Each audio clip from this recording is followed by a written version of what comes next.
Yun. Dahil sa sobrang dami ng mga dinidilig ko mga ka-agri. Ayan. So tapos na tayo magdilig sa ating mga bagong tanim na pipino. At ito na po yung update sa kanila. Ayan. At nagdilig na rin tayo sa ating mga talong mga ka-agri. Ayan. So di na nga tayo nakapagdilig sa gilid. Yung mga butas-butas dapat doon tayo magdidilig. Hindi tayo nakapagdilig doon sa puno. Dahil yung ating bubon mga ka-agri, yung ating deep well ay naghihingalo na.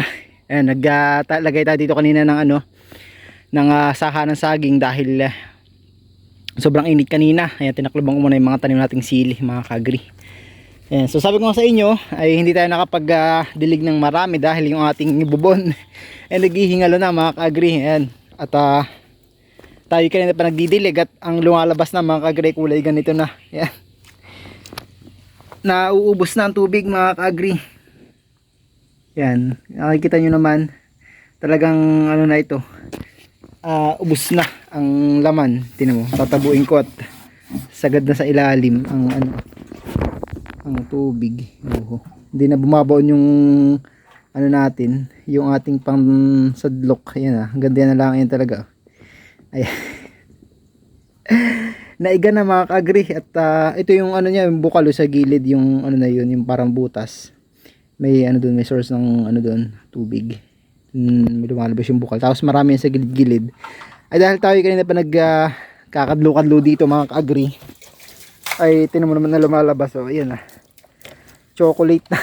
Chocolate ba ito? Putik na. Ayan, dahil walang ulan mga ka-agri. Ayan. Talaga namang ang ating farm ay tuyo na naman ng lupa. Ayan. Talagang pag umulan na naman ng hagot ay parang lang ito, parang sponge na naman, absorbin lahat ng tubig. But anyways, tayo nagpapasalamat dahil meron tayong pinagkukunan ng pandilig, dahil kung wala ay naku, kawawa yung ating mga tanim talaga mga ka-agri. Yan, kaya isa sa mga pinagawa ko talaga dito nung sabi ako'y magtatanim dito ay balon, para kahit paano merong source ng tubig.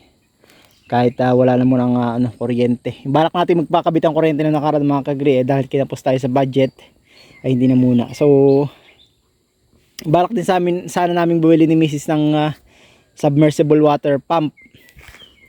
Ay titingnan namin kung makakabili kami pagka hindi nagtuloy-tuloy ang pagka hindi umulan at nagtuloy-tuloy yung ganitong panahon, ay makakabili kami ng submersible water pump.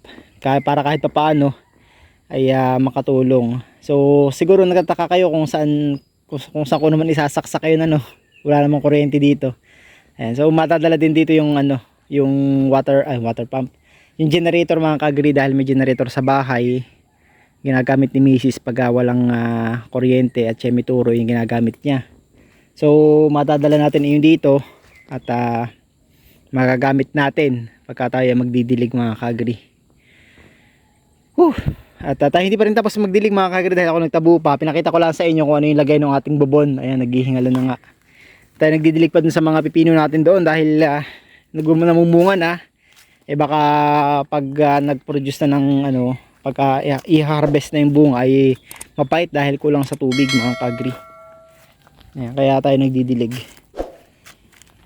Mabuti at medyo lumilong na. Yung araw medyo may ulap na sana ay may dalang ulan para kahit paano makapagdilig din. Yun, at ako ay natutuyo na din ng laway. May dala naman tayong tubig, ako yung nagpapahinga laang. At yan, tingnan nyo naman yung mga talong natin mga ka-agri. Yan, aray ko, talagang maganda na. Yan. Pinuri yung sariling gawa. Ayan. At tayo ay naglagay nung nakaraan ng dito na support. Ayan, yung tali na yan para hindi sila humilig. Para hindi matumba pag may hangin. So lalagyan natin sa kabilang side naman para may kontra naman yun. Pagka kung saan man humangin ay hindi pa rin matutumba dahil parehong may kontra na tali. Yun ay nilagyan lang muna natin una, tapos ay sunod ay dito naman sa level na ito. Mas mataas ang konti. Ayan, or dito, para kahit papaano ay lahat ng nandoon na ay masuportahan. Ayan, Kung napapansin nyo ay walang dahon mga kagri yung ating mga pipino. Ay pipino ang ating mga talong dahil tayo ay nag-pruning kahapon. At tuyo na. Tayo nag-spray din ng, ng insecticide at fungicide. Dahil napapansin natin yung mga talong na dahon ng talong natin is lumiliit. Tapos hindi na siya masyadong green. Yan, medyo nagdidilaw-dilaw na. So isa yan sa mga sign na merong punggus ang ating mga halaman or ating mga talong.